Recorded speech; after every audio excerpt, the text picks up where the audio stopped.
It's really understandable. It does fill me with a small shred of hope in a very hopeless time, in a devastating reality that we're witnessing in Gaza right now and in Palestine more generally. It does make me hopeful that this was a taboo issue for many people for a long time, but I think the truth is out.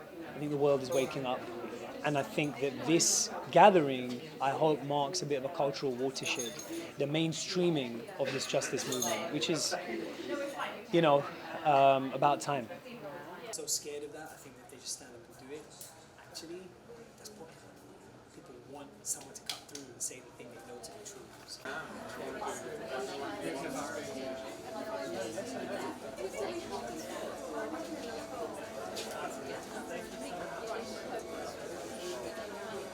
I think that it's concerning if you stay silent for something that is so explicit and so obvious. We're live streaming a genocide in the palm of our hands. And I think when you look at the history books and you wonder how Holocaust happened or how Vietnam War happened or how other genocides have happened, it's because of silence and complicity, and it's devastating. So I just say to those people that your silence is speaking volumes and we need your voices, and there's never ever a too late time to join us. I hope that people will go home and do something about it, not just be chilling and drinking and laughing. I don't look at it as like, oh, I'm an actor, we won an award. I don't care about that. I literally don't care about the awards. It's amazing. I'm grateful. I'm like, this is super amazing. But deep inside of me, I'm like, is that gonna stop it?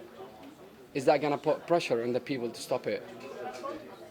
The light and the spotlight and the awards is something, but it's nothing comparing to kids, women, men being slaughtered on our screens every day.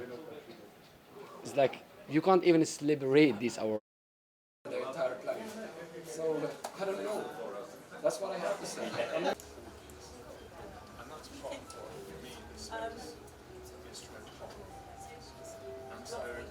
UN report that came out yesterday that confirms what we've all known the whole way, but that this is a genocide, creates a moral imperative, a legal duty on all of us to do everything that we can to stop this genocide and also to work for a free Palestine. And so I'm doing my bit. I'm involved as an executive producer on this. I'm also an actor, and I've been part of this movement in many different ways.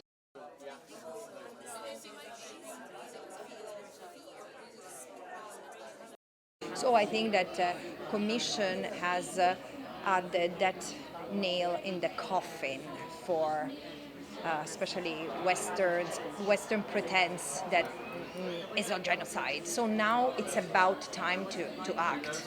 So the only late thing is the awakening of conscience of Western states.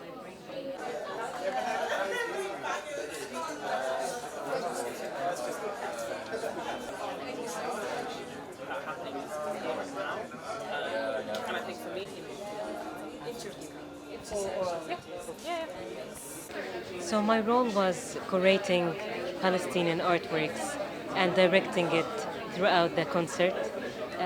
Every artist, every song had its own artwork made by Palestinian artists. There is a big selection of artworks that we worked with, almost 15 artists, and we were able to show few works by each artist.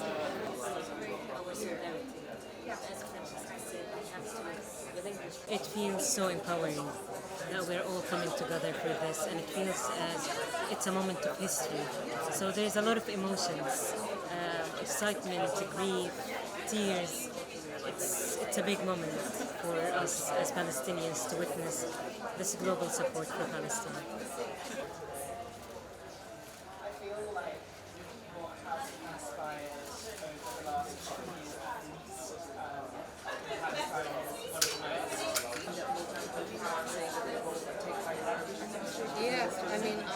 I think that it's incredibly important. I'm really proud of my country for leading that almost, and it's amazing that Spain, who's one of the big five, is doing it as well, because, you know, a lot of the other countries have to even audition to get into the final, but Spain is guaranteed in. So if they're saying no, then that's a pretty big move, and I hope the UK will join them, and Italy and Germany, the rest of them.